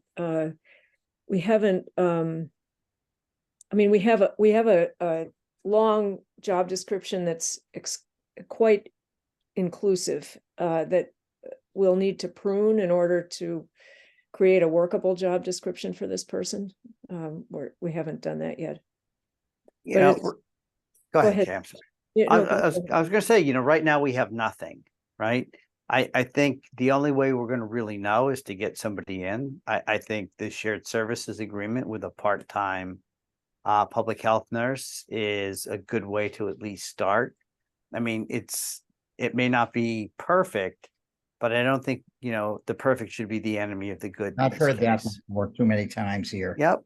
The issue is, we, at least for my mind, was to hire this position to perform wellness checks to the elderly in Dover.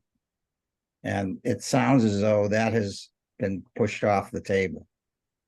Nothing has been pushed off the table, Steve, and I would say it was never an absolute part of the job description, but it's neither has it ever not been a part of the job description. I think the complication is that there's already a nurse employed by the town in whose job description it is to do wellness checks. So it's a complicated question, but it remains to be addressed.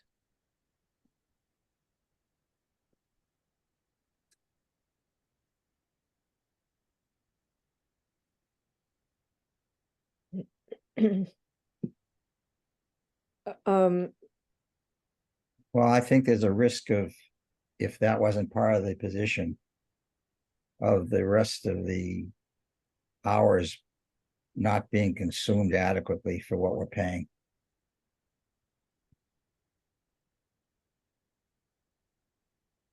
The one way we're going to figure this all out is to hire somebody and be able to get some data, right? We're going to see what they do.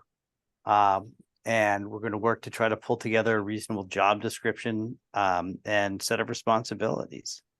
I think one should precede the other in terms of, well, we do have a job description. in terms of estimates of time. Right, but trimming that down. Yeah. We have a job description that casts perhaps too wide an umbrella and doesn't have very much in the way of specific allocation of time. Yeah, we could definitely work on that. I don't think that, I mean, I think we should go, I guess what I'm hoping for tonight is consensus, or at least a majority support for proceeding, so that we can start to work on the MOU, and then we can start also to work on paring down the job description and refining it. And by the way, paring the job description down doesn't mean we're creating something that's in concrete. We can always, I'm sure we'll be modifying the job description of the nurse as we go along, as we see what works, what doesn't work, and so forth. Well, I think one, getting the support of the warrant committee and the town to continue funding the position, it should have very well-defined responsibilities that, in terms of expectations and hours. Steve, we do have the, oh, go ahead. Secondly, it is not obviously fulfilling the reason that I was a proponent and actually was one of the initiators of this whole issue. So, first of all, I would say that the town is on board about this. The warrant committee did approve this. There's no reason to rethink it, unless you don't want to have a public nurse.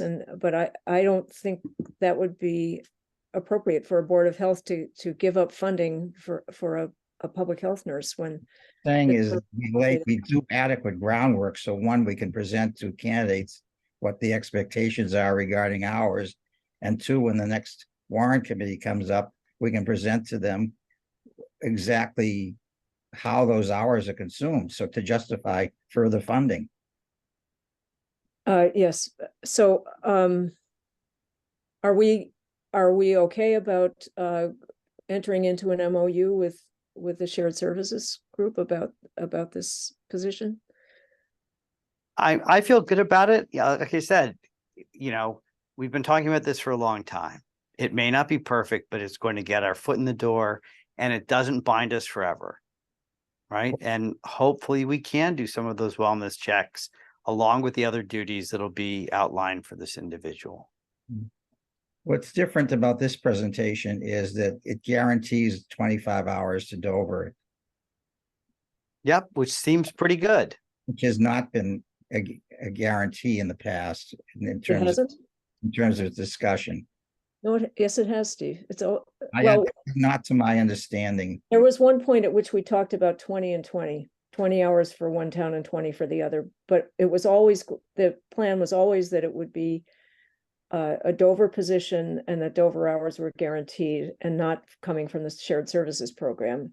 The shared services program couldn't be used for Dover because we had already allocated the funds before. I'm aware of that. Okay. So, shall we entertain a motion about the MOU and working with the shared services program? So I move that we move forward with putting the MOU in place to work with the shared services program to employ a public health nurse who would dedicate 25 hours to public health issues in Dover. Steve, do you want a second? Yes, All in favor? Aye, Kay Peterson. okay, Stephen Presscall. Hi, John Quackenbush. All right, and then we will work on the job description, pruning and so forth, and we'll bring that up at future meetings in the near future. Of the other things on the agenda, what's most critical? John, I know you have to leave soon. Do you have? I can put in a few more minutes, Kay. It'd be All good right. to. So let's prioritize COVID vaccine clinic. The question is, do we want to try to have one? I will say that some local health departments are offering COVID vaccines, some in clinics and some just in appointments, right? Am I right, Jason? Correct. Yeah, I think it would be hard for us to do appointments. We could possibly do a clinic. I'd be happy to put up a survey to see how many people would be interested in taking advantage of it. Could we send that survey easily to the people who signed up for our flu clinic? Yes. That's an interesting idea. Would that take much work, John, to do that? I could do it probably tonight. What do you think, Steve? That's fine. Jason, are you on board? Yeah, absolutely. I think that's a great idea. I mean, that way we'll see what the demand, what the need is. And if people want to do it, we can arrange it. If we only have 5 or 10 people, we could refer them to Moji at Shaw's. Yep. Do we, can we merge the list of people from last year with the people from this year? And have or is that complicated? Let me see. I mean, I could do it if I have it. I'd have to check and see. Okay. I think I do. We might just want to start saving the names of these people.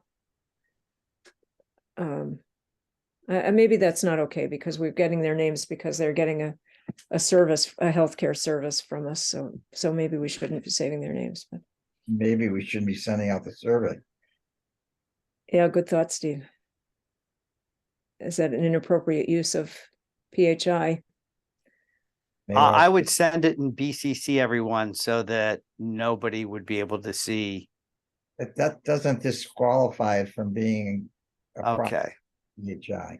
Well, you know what I can do then is I could post it on the Dover Town Facebook page and on Nextdoor. Yeah, there's a good idea. Let's do that.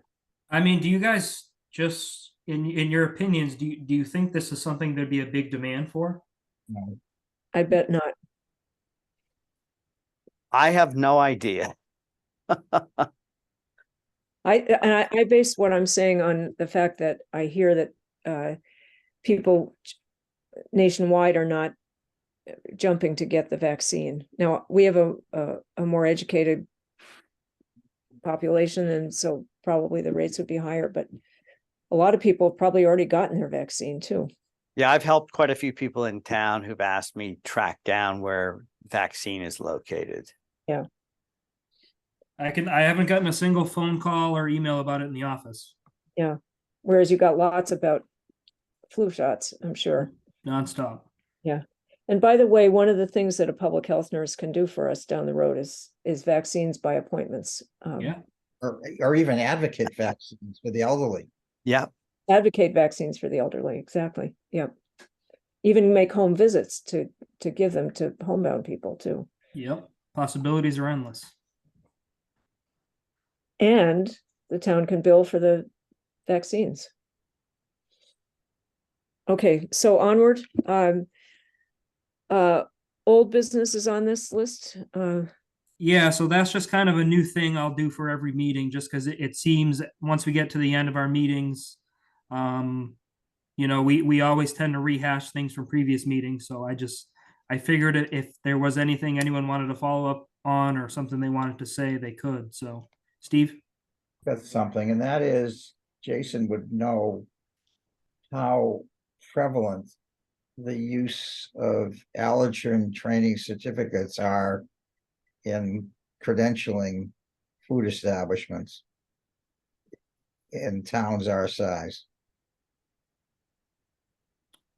I'm not sure you mean like prevalence as far as like, So I'm sure you've seen in some food establishment or other, the posting of an allergen training certificate. yeah, it's a requirement if you serve food. So I'm not so sure that we require it. And we certainly, to my knowledge, don't require it formally, though I believe we should. No, I mean, we have to, and we do. But so so let's take an example. The Dover Market people have certificates trained in allergen training. No, because they don't have food service. It's only for food service. Well, it should be for people who are purveying any sort of food. Because someone is going to ask a clerk, are peanuts in this? And if the clerk doesn't have a knowledgeable answer for that, that's problematic. Well, I mean, it's if they only sell prepackaged items, so it would be on the label, on the ingredient label where it, declares the allergens and everything. It's more important for the old, say the old Dover Market with the food preparation in the back. Yeah. Yeah. That's I where get your point though. It's not a bad idea. It's just, it's not something that's required or something that we require. But like, when we do the food service renewals every year, for everyone else, as part of the application, they need to send us their most up-to-date allergen certificate and ServSafe. So that's something we check on. And when I go out and do my inspections, even though I looked at it as part of their application, I check to see that it's still up to date and posted, because it does have to be posted so the general public can see that you do in fact have it. So what are the rules for mini superettes and stuff like that in that regard? So like you mean like the current Dover Market? The state regs regarding retail stores like the Dover Market.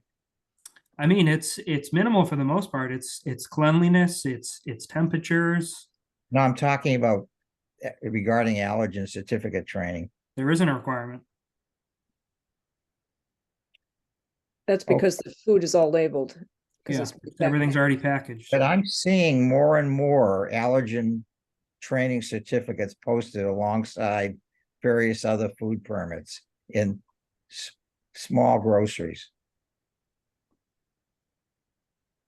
Yeah, because depending on what they're doing, they're required to have it. So you just said there wasn't a requirement. Well, if they're preparing food. Yeah, if it's somewhere that's preparing food, they have to have it. So if somebody's selling something, they're not expected to be knowledgeable what's in it if it's prepackaged. Is that what you're saying? Pretty much, yeah. Because there should be a label stating what's in it.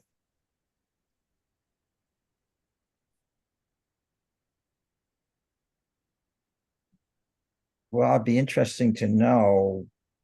I know that in the past, when Higgins was under a different proprietorship, they were selling packaged homemade cookies that certainly weren't fully descriptive of what was in them.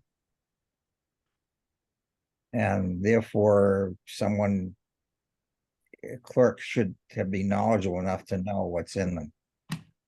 And I have no idea where we are with that or what the state regs are, but I'd be curious to know. Yeah, the requirement is that there isn't one. I'm telling you that's what it is.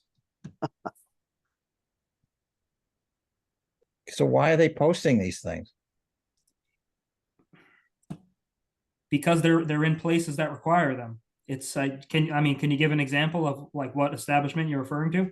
Well, the next ones I notice, I'll write down and send you them as they come along. But I've seen 2 or 3 in the last month.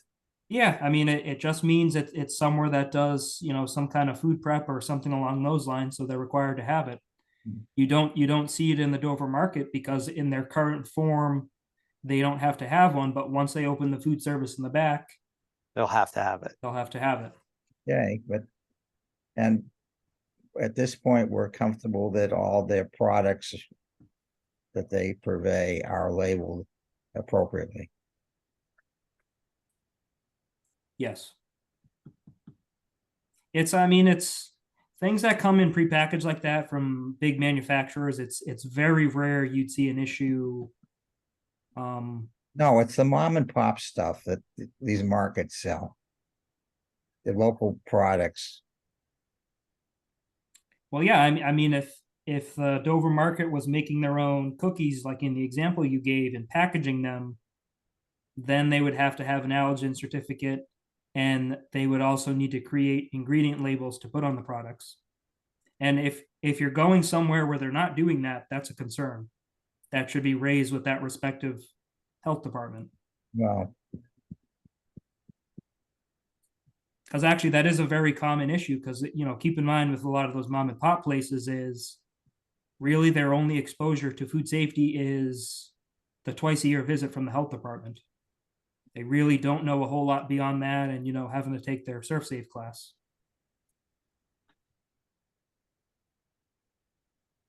Stay tuned. All right, thanks, Steve. All right, I'd like to propose that what are we going to do about the minutes? I was going to say that we defer voting on the Well, minutes. I mean, That's better. once we approve these, we're fully caught up, so it'd be really nice to get them wrapped up. But We can approve the minutes. That'd be fine. Well, the minutes draft of October 2nd is pretty murky. Then why don't we, did you get comments to Priscilla, Steve, about October 2nd? I hadn't given her any comments yet. Are there any minutes that you feel you could pass tonight? The Charles River school swimming pool minutes. So how about we approve those? I'm in agreement about those. John? You too? I am too. All right, so someone want to move that we approve the minutes of the Charles River School meeting? I move that we approve the minutes of the Charles River School meeting. Second. Okay, that's approved. And then if you have comments about the other minutes, send your edits to Priscilla. When she returns, I'll share them with her. Okay, good. And then what she can do is, she can't show each of us the other's edits, but she and Jason together can pool our edits and create a new draft that will then. Did you folks have concern about the long-winded format in the minutes of those other minutes? I I've didn't- never seen minutes with that type of presentation before. So thinking, for instance, about the Legion discussion, Among others. it was the Legion, it was a bit like a transcript, but I actually I want to say that I found it really helpful that there was so much detail there because Well, obviously because of the overtones. It's yes, helpful defensively. Yeah, everyone does in their own way. I mean, if you gave the four of us here a chance to do the minutes, we would all do it differently. It's just, I think Priscilla does a pretty good job overall with them. I agree. I thought it's nice to read and see how thorough she was in pulling it all together. Yep.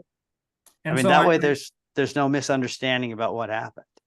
Okay, I've got another question of the group. And that is, did the Dover Health Department sign off on the Scott repair on 30 Grand Hill? Yeah, 5 years ago we did, yes. And do you have a copy of that? I do in the file, yes. Could you lock that file, please? Separate it and lock it. It will be subject to litigation, obviously. I mean, is that the protocol? I don't know if I can just lock a file that's public record. When an entity becomes aware that litigation may occur as a result of the contents of a file, it is given an extra layer of protection. maybe Jason, you should discuss that with Nina and find out what's most appropriate because you also can't make things inaccessible to people. Yeah, I'm concerned that maybe there's a misrepresentation of Mike Angieri. I mean, they're definitely going to be looking into this. So I would suggest too that you talk to Nina. Okay. Yeah, and I mean, not that I want to say too much about it because I don't know that this is the forum. You don't have to say anything. Yeah, this is not the forum. This is not the forum except to do the appropriate things at this time with what you know. Okay. But not Okay. to discuss the issue. We'll leave it there then. Just to go back to the minutes real quick, just to reiterate from one of our previous meetings. I think the idea with these, if possible, is we kind of want to get them to be 100% prior to the meeting. That way we can just approve them all as a formality at the meeting rather than spend time making edits during the meeting. You know what I mean? Yeah. So I think that's kind of the idea for future minutes as we go forward with these. So if we can just do our best to make sure you guys are okay with them prior to coming into this, that way we can just, approve. Good. And just, take care of it all behind the scenes, if you will. Yeah, having a meeting pre-read it would be great. And if Jason and Priscilla ever found that, let's say the three of us had three different takes on some issue and we're editing the minutes in weird different ways, then they would probably bring it back to us and try to figure it out. But generally they would resolve the grammatical changes and the substantive changes as they see fit and then present us with another draft that we'd still have another opportunity to change if we wanted. Okay, anything else? Shall we adjourn? I move we adjourn. Second. Second, third. Nice Good seeing night, you everyone. all. Bye. Bye. Thanks for all your hard work, Jason, as usual. Thank you. I appreciate Great. that. Good job, guys. Thank you. Have a good night.